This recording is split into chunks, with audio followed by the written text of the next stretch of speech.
علیکم میری بہنوں، حضور صلی اللہ علیہ وآلہ وسلم نے ارشاد فرمایا، اے میرے صحابہ، اگر کسی کے گھر کے سامنے ایک نہر گزرتی ہو اور وہ اس میں روزانہ 5 بار غسل کرے تو کیا اس کے بدن پر میل باقی رہے گا؟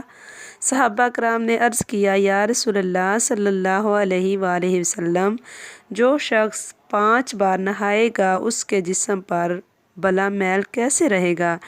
حضور صلی اللہ علیہ وآلہ وسلم نے ارشاد فرمایا، جو روزانہ 5 نمازیں ادا کرتا ہے اس کے گناہ باقی نہیں رہتے۔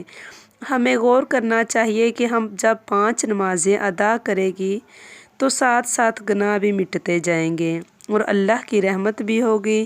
اللہ تعالیٰ اپنی عبادت کرنے والوں سے پیار فرماتا ہے۔ سبحان اللہ۔ اس ویڈیو کو لائک کریں اور زیادہ سے زیادہ شیئر کریں اور سبسکرائب کرنا نہ بھولیں۔